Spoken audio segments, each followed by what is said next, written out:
Alright guys, welcome back to Stuck on an Island where I'm stuck with you guys and we are always smiling. Yo, it's gonna be a crazy day. I'm gonna show you where I'm taking you guys right now.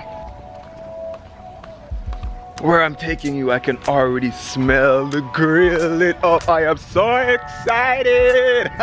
And of course we're here back with Jamaica Wildlife TV, always a fully belly. Jano, what you have in there, Bole? Not the foil, what you have? Song. Jano, them say 5 people can't say, you know. Can't say you. What you say about that? That's bullshit, man. I know. Alright, so we basically have some coal heating up right now, so we're gonna do some grilling and some jerk, whatever. So the man himself, Martin Madness, what are you planning today? Jerk pork and jerk chicken. Jerk pork and jerk chicken. So I know that you like to do like wild game hunting and stuff like that. So what we have right now is actually wild boar. So we're gonna do some jerk chicken and some wild boar. Uptown! It's been seasoning for 2 days. Oh snap, so did you do that yourself? Yeah man. Alright, cool. cool. Everything from scratch. From scratch, so you know, say the thing I go up, it's gonna be a crazy bro, vibe. a fat chef is always a good chef. We're gonna see about that today.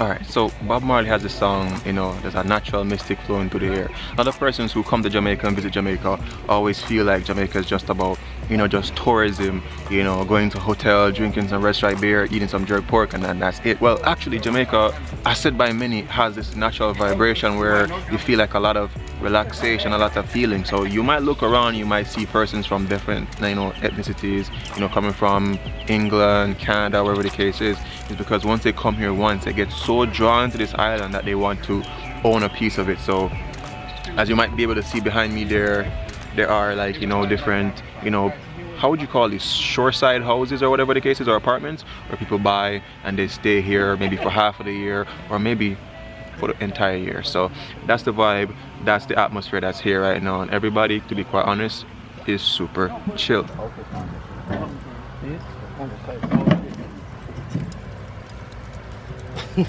You're not spreading the wood. Yeah, that's what we carry. Yeah, me set up. Now you got it, that's it.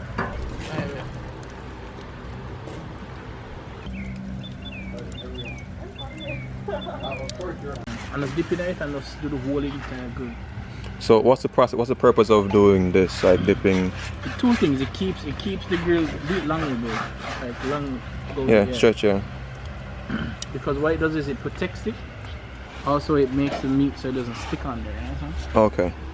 It was like a lubricant basically. Yeah. And what kind, it don't matter what kind of oil it is, right? No, well we do straight vegetable oil or... Straight vegetable oil. I have a question. What is the secret for a good wild boar dish, like to get the crackling, all that stuff on it? Very, very low heat. Very low heat. Yeah, bro. You have to do it low. If you do it with a high heat, it's just gonna come out tough. So basically you're looking for like something like the coals with no flames, right? Right. Coals with right no now we're flames. just making the coal just burn out. Cool.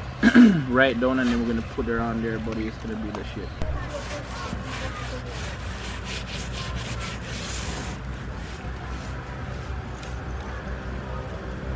So there's a crab somewhere in the whole wildlife. I want to catch a crab and, you know, roast him. See if he really name wildlife.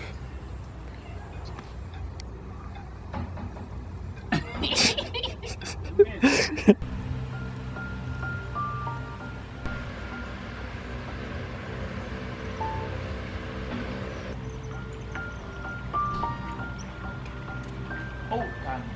Why?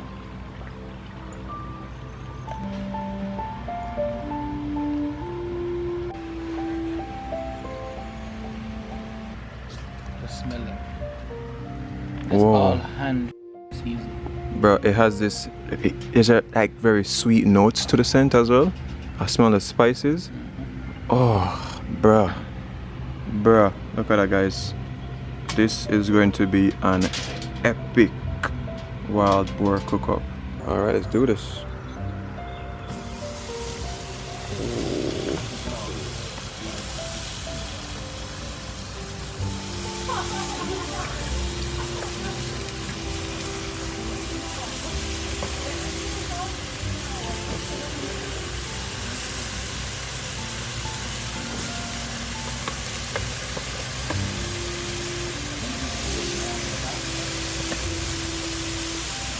So when you think about comparing like a wild boar to, you know, the store-bought farm ones, like what's the difference in flavor or consistency? Wild boars are more gamey meat. And when you say gamey, what exactly do you mean for persons who don't understand? Gamey is like almost like a goat, like, you know, the kind of a... That type of musky type but of not flavor. as bad, yeah. Not as bad. But is it a firmer meat because it's eating more natural, or? I would say it's a little bit softer. A little bit softer? To be quite honest with you, yeah. Okay. Smell that, man. Oh God. Smell the love. Close it down now. Okay? Yep.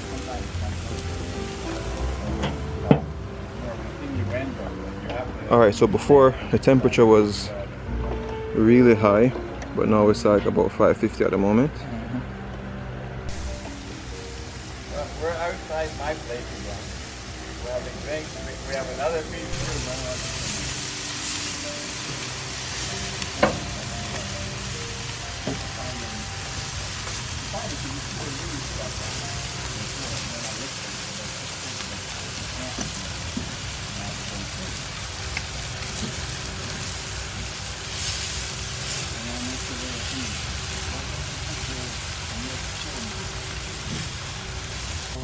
Alright, so David, for persons who are trying to figure out like what part of the board this is, like where is this? Is it like the belly part, the butt? Where? No, it's right above the back foot.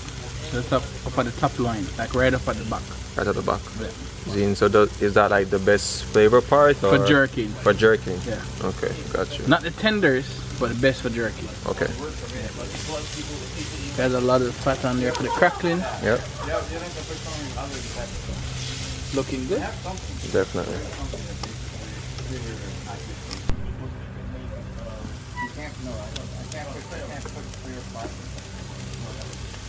But I looked at a retractable awning.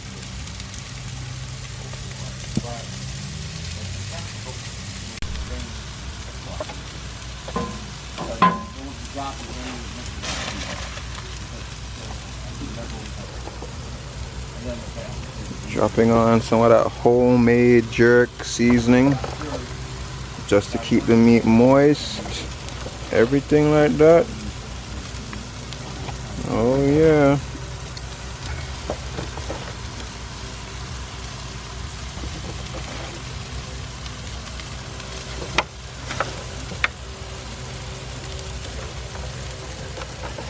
Alright guys, so when it comes down to cooking, for me as a person, I'm not as strong-headed as many persons out there. You have some persons when people are cooking, it's only one way for them. If it's not done this way, then it can't be right.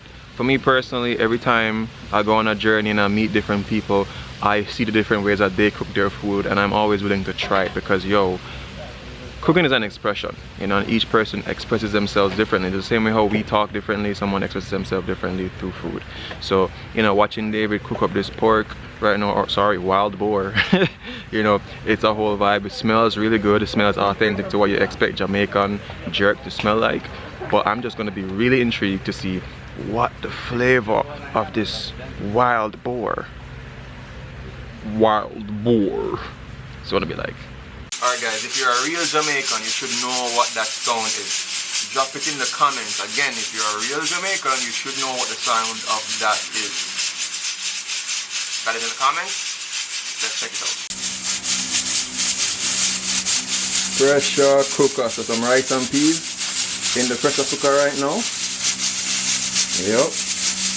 So even though I said every Jamaican should know exactly what that is, there are two kinds of Jamaicans. You have that one Jamaican that is perfectly fine using a pressure cooker, and the other Jamaican that is completely terrified of using a pressure cooker.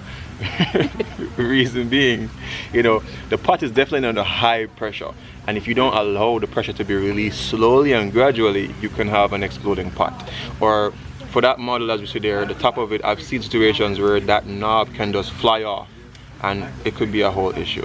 But yo, pressure cooking meat or pressure cooking, you know, rice or peas or stuff like that, it gives a really great tender, you know, feel to the food. And trust me, we need smell-o-vision, we need taste-o-vision, we need everything for YouTube. YouTube, speed up the thing. No, bring the table here. Yeah, but you have to move it.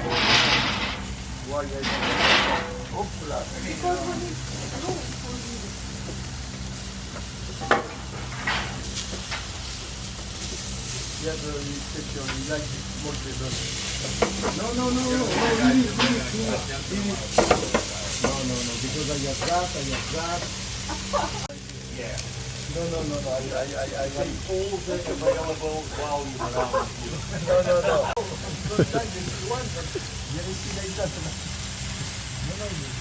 Yo.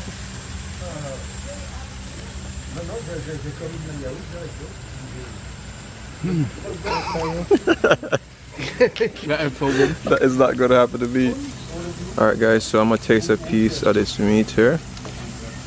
It's pretty hot.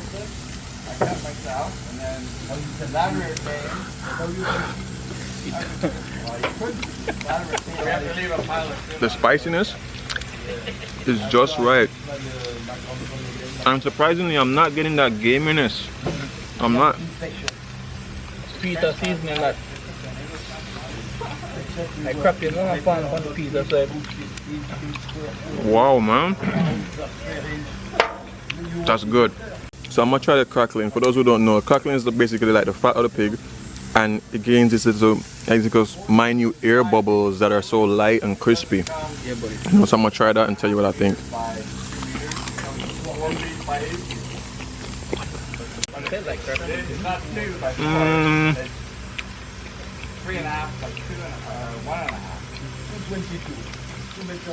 Like the crackling is very juicy, but it's a little bit firm. I wasn't done yet, bro. Should be on the firmer side. I do get that burning sensation in the back of my throat for sure. For sure.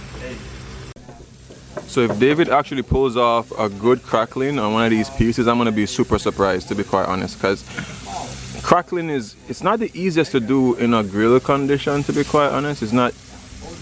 You're gonna get that weight, buddy. You're gonna get it.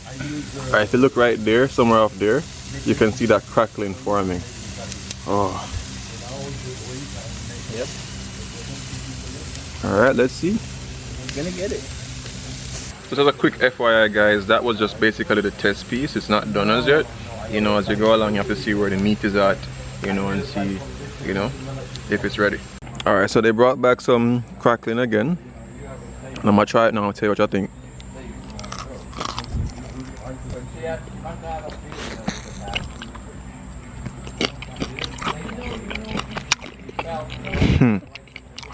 Alright, boy. Okay. Alright, so for all of the halfway rasta them who don't eat pork, we'll have chicken for you guys. Some jerk chicken is going to drop on. So we already know that they passed the test with the pork. The test for the pork has been thoroughly passed. Now it's the part for the chicken. Alright. Alright, so the chicken is on and it looks really good so far. What I was saying to David just now is, what I like is the attention to detail. Because if you go to stop by like a regular jerk man and you buy a jerk pork and you have that fatty part on the outside, it's just basically left that way. And if you don't like it, then you just don't like it. But when you actually do like a crackling, that's like a whole new level of execution. Like you have to pay attention to that to get that part. And I think crackling is a lot more, how can I say? It's more something more that persons would want to eat than just the fat like that, you know, without it being rendered or anything. So the key to good grilling, bro, is you have to show the food some love. You know? Facts. Yeah. Facts. Let them all just love each other. Facts. Remember I told you, fat chefs are the best.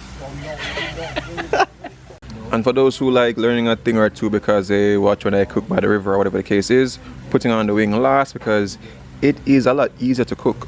So you want to get like the thigh on first. Usually it's the breast that goes on first, and then your thigh, and then the wing is last because the cooking time is a lot quicker for wings. Alright, cool. Alright, so here's the vibe. Zine. The bony sections, right? Like for example here where the joints are, that's the part that you keep on the grill a lot longer because you need more heat for that, right? But the meat part, which is the underside, you keep it on there less. Right. So if you look here, the bony sections, this needs to be on the grill a lot longer. And this you said was told to you. That's the key to keep a very moist jerk chicken. And it was told to you by who? By a jerk man. Jerk man. Guy, yeah man, up in Boston. Which is true, because most times when you have jerk chicken, you cut like the joints and you will see like the you know, the blood coming from that. That's the reason, you know, they haven't done it quite right.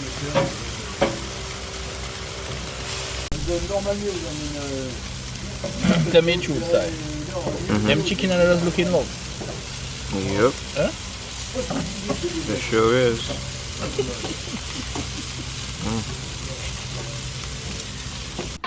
So what you call this? Secret love juice. Jesus.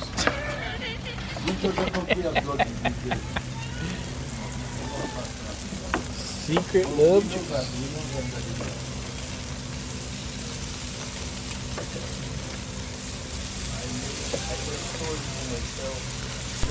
Alright, time to try a piece of this chicken breast. Woo. He's really honest. Right, look at that.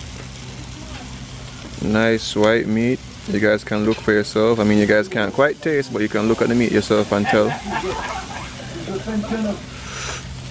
It's really good.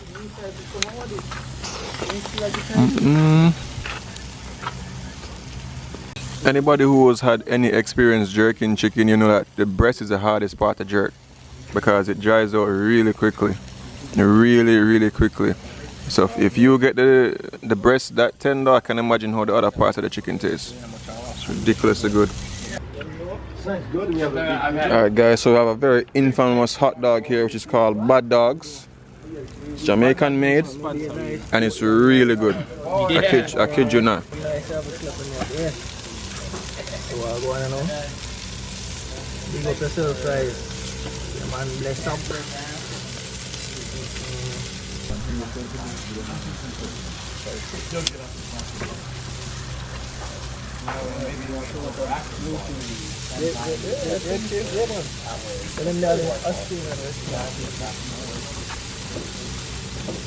Alright, so if you ever had a bad dog before, right, there's a layer over the meat.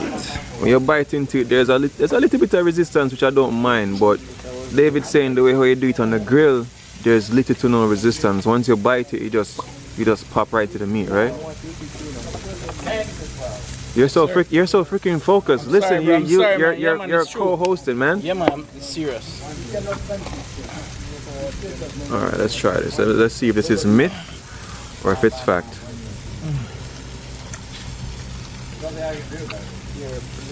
Fact. Alright, so we're up on this Aliko. That duck you might remember in the first part of the vlog. Oh, she in there with us, so. Hi. Trust me, she is a fishing fanatic almost every single night.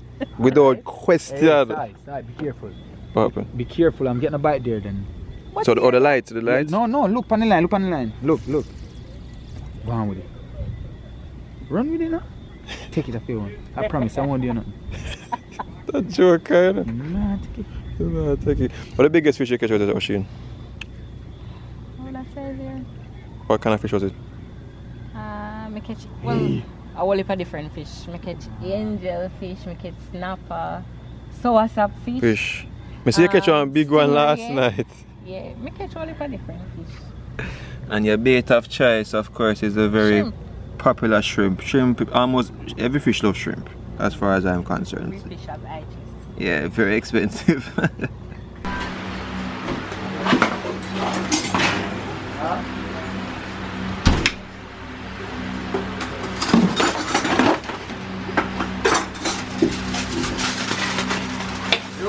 Look at that. Slow roasted sweet potato, bad dogs, jerk chicken, jerk, wild boar, and any. Oh gosh, then take off the foil off. Right? Where's the foil? If I put back the foil, make everybody know say we do it the right way. Any Jamaican know use plastic bag or a foil on top, but you know plastic bag ban. Look at that. So using the foil. This looks like it is the. Is that the shelly rice? This. No. This is more. What do you call it again? Oh, this is well cooked. It's not shelly. Yeah. So I'm gonna try it all it and I'm gonna tell you what I think. Oh, what else is there? Something? The sauce. Oh my gosh. So there's sauce as well. What kind of sauce is this? Well, mixture. My secret ingredient. Secret ingredients. Can't tell anybody. Shh. Alright guys, so this rice and peas is very unorthodox because it's blowing my mind. So normally there's two kinds of rice and peas. You have the more shelly one and the one that's softer, but this is like a strange version of being right in between. But what I like about it is the coconut milk is very pronounced in this. Is this like fresh coconut milk or what? Yeah, the coconut milk is very, very pronounced in this rice and peas. You're tasting it. There wasn't no cheaping out on the coconut milk. I like this rice and peas, really good. You already know what I think about the pork already and the chicken. I mean, sweet potato is a sweet potato. Like, how much better could they make it? But it's a really good dish. Alright, let's begin, guys. Alright guys, so I just remember that I didn't end the vlog just now. Today was a really great day. A bit tired, you know, driving all the way back down from Portland to Montego Bay here in our new apartment and things like that. Raj is here, Wildlife is here, you know, just us boys. Yeah, doing what we do best, doing what we love, doing what we enjoy. Yeah, tomorrow's events, we might go out fishing tomorrow, we're not quite sure, because this week they said it should be like rough seas, which is not really, you know, the best for going out. Well, let's see what tomorrow has to hold. Regardless, I'll do a vlog for you guys. Keep safe out there in the whole COVID situation right now, and remember these three things, guys: love, nature, adaptation, and always remember, keep link. Oh, if you like videos like these, drop a like on the video, I'd appreciate it.